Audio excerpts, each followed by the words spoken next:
Welcome to Check This Out, podcast for kids and their grown-ups, where we explore interesting people, places, and ponderings that shape the world around us. My name is Amy Contreras. And I'm Cece. Welcome to episode 8 of Check This Out. Don't forget to hit subscribe before we get into it. Today we are going to learn all about Alexander Hamilton. He was a founding father and architect of financial systems that still help run our country to this day. He even has a smash Broadway play about him. Check this out. What exactly is a founding father? Founding father is a term used to talk about the men who helped unite the 13 colonies of the United States in the fight for independence from Britain.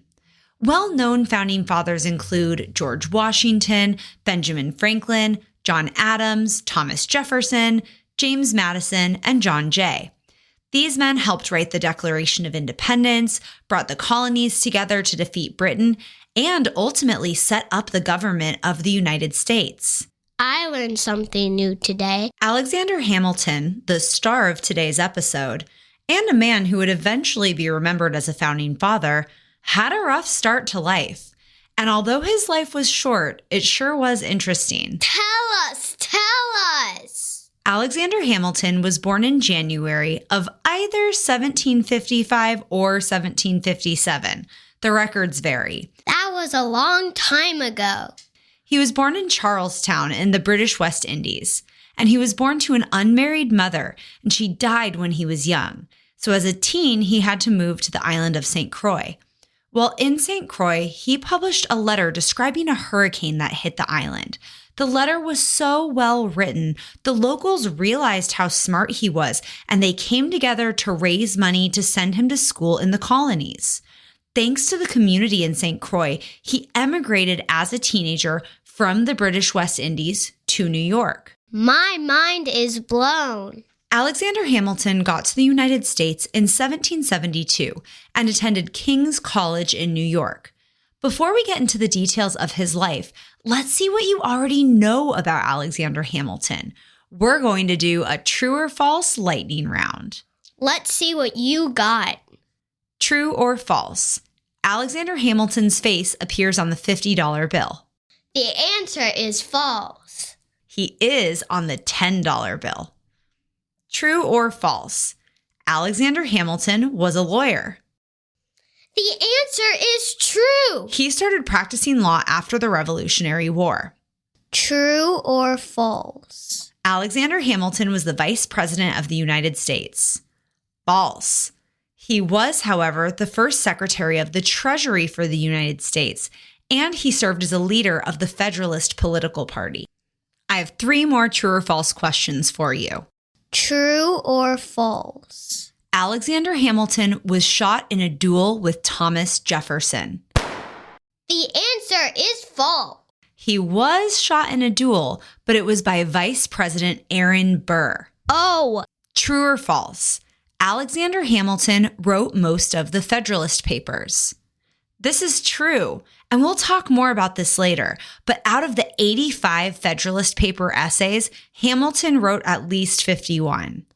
Okay, last one. Here we go. True or false? Alexander Hamilton is buried in New York. The answer is true. That is true, and he lived most of his life in New York. If you got all those true or false questions right or wrong, no worries, because we're going to go into all the details together. Listeners, keep your ears open. Because at the end of the episode, we will share 3 facts that you can continue to check out on your own. See if you can guess which facts we'll highlight at the end. Let's get into it. Alexander Hamilton was an excellent student and thrived at college. While he was at King's College in New York, Alexander Hamilton became involved in the brewing Revolutionary War. He publicly defended the Boston Tea Party. He joined a student militia, and he even wrote papers supporting the Continental Congress. What's that? You might not have learned about the Continental Congress yet, but this was an important part of the United States' fight for freedom. The Continental Congress was a group of representatives from each of the 13 colonies that coordinated a response to the unpopular British policies.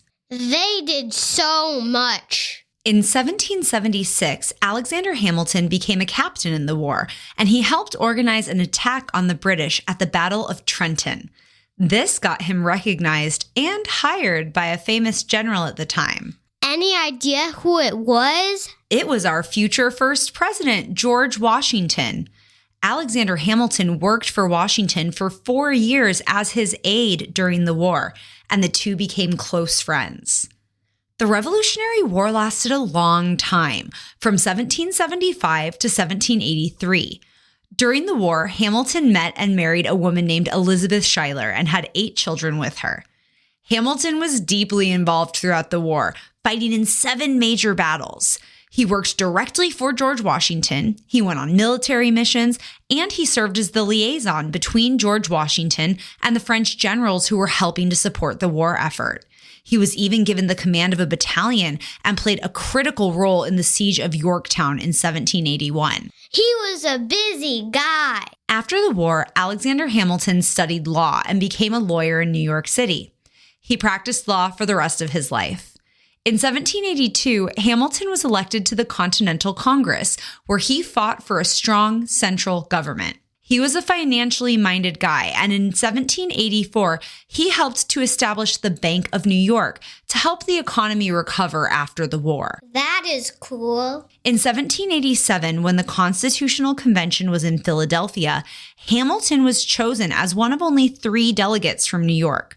He didn't have much influence in the creation of the Constitution, but he played a really big role in getting it ratified. What does that mean? Ratified means when a governing body or person signs a document, therefore making it official. Oh, that's important. After attending the Constitutional Convention in 1787, Hamilton wrote the majority of the Federalist Papers. Check this out. Before today's episode on Alexander Hamilton, had you ever heard of the Federalist Papers? Well, these were a series of essays written by Alexander Hamilton, John Jay, and James Madison. They argued for the Constitution's ratification, or making it official. There were 85 essays in the Federalist Papers, and 51 of them were written by Alexander Hamilton. These essays helped with ratifying the Constitution because they addressed concerns, explained the principles of the Constitution, and overall just convinced people of its benefits. I want to check out more about that. True or false? Alexander Hamilton did not sign the Constitution of the United States. This is false. He absolutely did sign the Constitution. And in 1789, he was appointed by George Washington as the first Secretary of the Treasury of the United States. Wow. As Secretary of the Treasury, he was both the founder and builder of the American financial system. That's a big job. Alexander Hamilton had to build plans for fixing the national debt, getting federal credit, expanding manufacturing, and creating a federal bank. In 1790, Hamilton asked that the federal or central government take on the war debts of the 13 states, but he needed support for his plan in Congress. At the time, 2 of his key rivals, Thomas Jefferson and James Madison, wanted the capital further south. So they came together and made a deal. They helped get Hamilton's economic plan passed, and the capital ended up getting moved south to Washington, D.C. But do you know where the U.S. Capitol was before it was in Washington, D.C.? That's a great question. Was it in A, Boston, B, New York City, or C, Philadelphia? The answer is B and C. It was in both New York City and Philadelphia, but that actually isn't all. What? The U.S. Capitol was in a total of 8 different places before it was established permanently in Washington, D.C. I want to check out more about that. You should. Alexander Hamilton had some famous rivals over the course of his political career. I've mentioned a couple already. Have you been paying attention? Let's see if you have any idea who they were. I'm going to list a few names, see if you can get it right. Were his rivals George Washington, Aaron Burr, John Jay, Thomas Jefferson, Philip Schuyler, James Madison, John Adams, or Philip Hamilton? If you guessed his rivals were Aaron Burr, Thomas Jefferson, James Madison, and John Adams, you got it. Hamilton had a strong personality that could rub people the wrong way, especially political opponents. Alexander Hamilton was the leader of the Federalist political party. The main political opponents to the Federalist Party were Thomas Jefferson and James Madison. They led the Democratic Republican Party. This meant these guys disagreed a lot. John Adams, although a rival, was an important member of the Federalist Party, the same party as Alexander Hamilton, but he and Hamilton did not get along. That must have been hard. In 1800, Hamilton wrote an attack on John Adams so he would not be elected president. This damaged the Federalist Party's chances at winning and basically handed the election to the Democratic Republican Party and Jefferson. Even though Alexander Hamilton was rivals with Thomas Jefferson, he liked him more than Aaron Burr. And in the presidential election of 1800, there was no strong Federalist candidate in the running, since Hamilton had told people not to vote for John Adams, the Federalist candidate. There ended up being a tie between Thomas Jefferson and Aaron Burr for president. Hamilton had a lot of influence, and he wrote letters to people telling them to support Thomas Jefferson over Aaron Burr in the race. Jefferson ultimately won the presidency, and this added to a series of interactions with Aaron Burr that led to their famous duel. Tell me everything! This was not the only time Hamilton blocked Aaron Burr from getting what he wanted. They had a rocky relationship from when Aaron Burr beat Hamilton's father-in-law, General Schuyler, for a seat in the U.S. Senate in 1791. Hamilton also opposed Burr from being elected as governor of New York in 1804. When Aaron Burr lost the election for governor, he was really upset with Hamilton, and he demanded a duel to settle their differences. Alexander Hamilton and Aaron Burr met in New Jersey on July 11, 1804, to hold their duel. Think of a duel as a battle between two people to settle a fight. In the duel, Aaron Burr shot Alexander Hamilton in the stomach. 13 hours later, Hamilton died at home in Manhattan in New York City. How sad. We covered a lot about Alexander Hamilton, but that wasn't nearly everything. Here are 4 more facts about him. Fact number 1. Alexander Hamilton helped draft George Washington's farewell address in 1796. That is cool. Fact number 2. In 1801, Hamilton founded the New York Evening Post, which still exists today. Fact number 3. He protected American trade by founding the Revenue Cutter Service to fight against smuggling, and this is what today is the U.S. Coast Guard. My mind is blown. Fact number 4. Alexander Hamilton's son, Philip, was killed in a duel 3 years before he himself died in a duel. Hamilton was in his late 40s when he died from the duel with Aaron Burr, but he had an impactful life and established a lasting legacy through financial systems and his advocacy for the Constitution.